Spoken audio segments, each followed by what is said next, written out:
নমস্কার, আমি প্রিয়াঙ্কা। আর প্রিয়াঙ্কার হোম ক্রিয়েশনে আপনাদের সকলকে জানাই স্বাগত। আজ আমি চলে এসেছি নেপালি বা তিব্বতি একটা রেসিপি নিয়ে। তো আজকে আমি আপনাদের সঙ্গে মোমোর রেসিপি শেয়ার করব। মোমো খেতে আমরা কে না পছন্দ করি, আর সেই মোমো যদি বাড়ির বানানো হয় তাহলে তো তার কোনো জবাবই নেই। আবার অনেকে আছে চিকেন মোমো পছন্দ করেন না বা চিকেন খান না, এই কারণে চিকেন মোমো পছন্দ করেন না। তো তাদের জন্যই আমি আজকে এই রেসিপিটা নিয়ে চলে এসেছি। তো আজ আমি আপনাদের সঙ্গে শেয়ার করব সয়া মোমো রেসিপি। এই সয়া মোমো খেতে কিন্তু খুবই ভালো লাগে, কোনো অংশেই চিকেনের থেকে কম হয় না। তো কিভাবে বাড়িতে সয়া মোমো বানাবো তারই রেসিপি আমি আপনাদের সঙ্গে শেয়ার করব। তো চলুন দেখে নিন সয়া মোমো কিভাবে আমি বানাচ্ছি। তো তার জন্য আমি প্রথমে সয়াবিন নিয়ে নিয়েছি। সয়াবিনগুলোকে আমি 1 ঘন্টা ভিজিয়ে রেখেছি। ভিজিয়ে রাখার পর এইভাবে ফুলে গেছে। এখন আমি এই জলটাকে নিংড়ে নিংড়ে মিক্সি জারের মধ্যে দিয়ে সয়াবিনটাকে আমি একটা পেস্ট বানিয়ে নেব।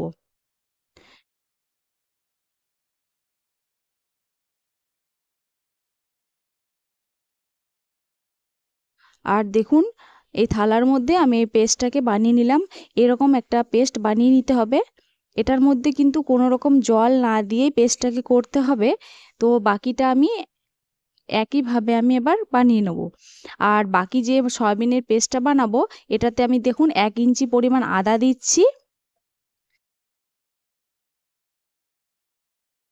আর এই আদাটাকে আমি কেটে নিলাম আর দিয়ে দিলাম গোলমরিচ। গোটা গোলমরিচ দিলাম। আপনাদের কাছে যদি গুঁড়ো থাকে সেটাও ব্যবহার করতে পারেন। আর গোটা গোলমরিচের ঝালটা বেশি হয়, তাই আমি একটু গোটাটাই দিলাম। এবার আমি এটা সমস্ত পেস্ট বানিয়ে রেখে এটা সাইডে রাখলাম। এবার এটাকে আমি একটা পুর বানিয়ে নেব।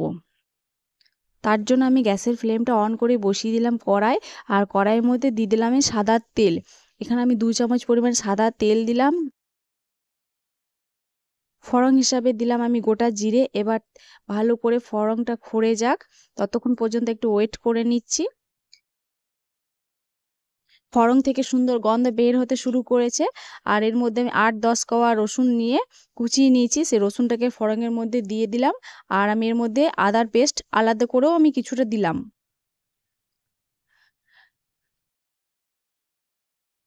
এবার যে সয়াবিনটাকে আমি পেস্ট করে রেখেছি, সয়াবিনটাকে দিয়ে ভালো করে নাড়াচাড়া করে নেব। কিন্তু এখানে খেয়াল রাখতে হবে কোনো রকমের কিন্তু জল ব্যবহার করা যাবে না। একদম ঝুরঝুরো করে ভেজে নিতে হবে।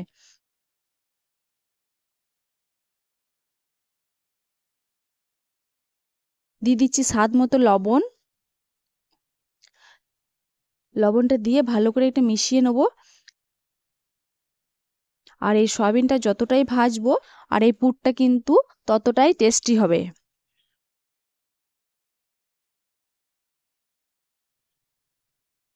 সয়াবিনটাকে আমি প্রথমে ভেজে নিয়ে তারপর আমি একটা বড় সাইজের পেঁয়াজ কুচিয়ে রেখেছি, সেই কুচনো পেঁয়াজটাকে আমি দিয়ে দিলাম।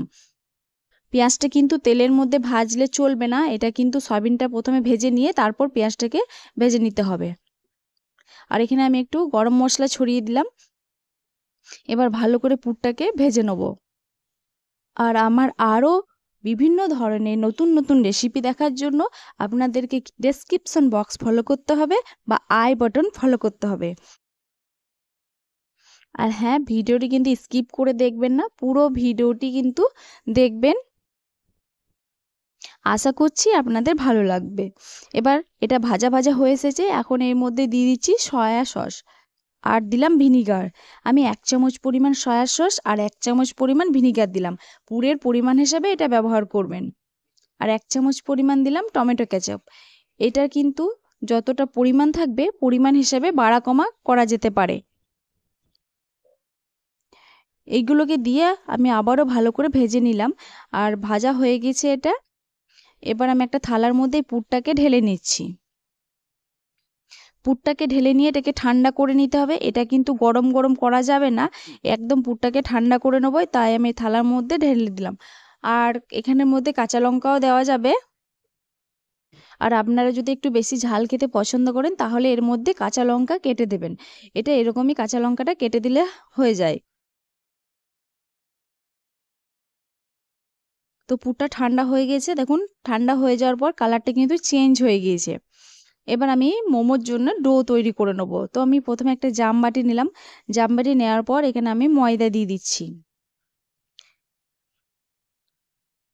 আমি এখানে মোটামুটি 1 কাপ পরিমাণ ময়দা নিয়েছি। পুরের পরিমাণ হিসাবে ময়দাটাকে নিয়ে নিতে হবে।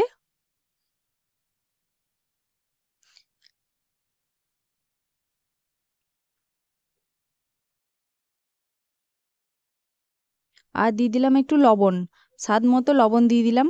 আর লবণটা কিন্তু একটু বুঝেই দিতে হবে, যেহেতু পুরটাতে লবণ দিয়েছি তাই এখানে লবণের পরিমাণটা একটু বুঝেই দিতে হবে। এবার আমি ময়দাটা মাখিয়ে নেব, তার জন্য একটু একটু জল দিয়ে ময়দাটাকে মাখিয়ে নিতে হবে। একবারেই বেশি জল দিয়ে কিন্তু ময়দাটা মাখলে হবে না, একটু একটু জল দিয়ে ময়দাটাকে মাখিয়ে নিতে হবে। আর ময়দাটা কিন্তু খুব নরম করব না। আর দেখুন এরকম আমি যেমন মাখছি একটু শক্ত শক্ত করে মেখে নেবো, আবার খুবও শক্ত না, মিডিয়াম করে মেখে নিতে হবে। দেখুন হাত দিয়ে এরকমভাবে প্রেস করলে যেন এরকম হয়। ময়দাটাকে মেখে নিয়ে কিন্তু আমি এটাকে 30 মিনিট মতো রেস্টে দিয়ে দেবো। হাতে যদি সময় না থাকে তাহলে 10 মিনিট রেস্ট দিলেই হবে। আর এদিকে পুরটা তো ঠান্ডা হয়ে গিয়েছে, আর আমার এখানে 30 মিনিট হয়ে গিয়েছে। এবার 30 মিনিট পর দেখুন ময়দাটা কতটা নরম হয়ে গিয়েছে। আমি কতটা শক্ত করে মেখেছিলাম কিন্তু এটা রেস্টে দেওয়ার পর কতটা নরম হয়ে গেছে। তাই ময়দাটাকে শক্ত করে মাখবেন, যখন একটু রেস্ট হবে তখন এটা অটোমেটিক নরম হয়েই যায়। হাতে একটু তেল নিয়ে আমি লেচির মতন লই কেটে নিচ্ছি। আমি এরকম ছোট্ট ছোট লই কেটে নিচ্ছি। এবার আমি এটাকে বেলে নেবো।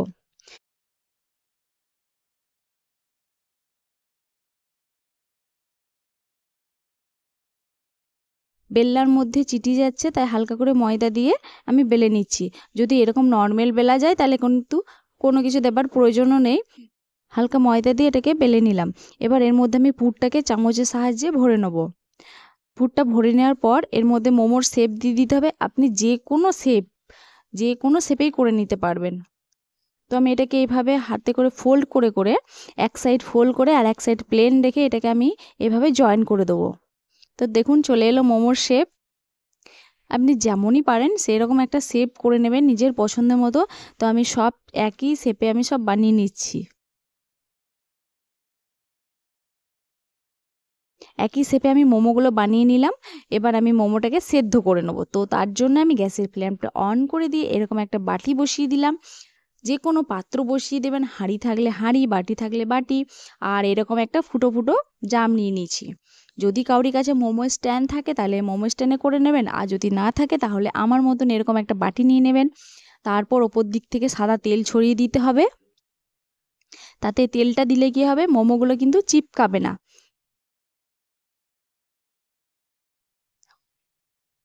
তো আমি এভাবে তেলটাকে মাখিয়ে দিলাম। আর এবার একটা একটা করে মোমোগুলোকে আমি এর মধ্যে দিয়ে দিচ্ছি।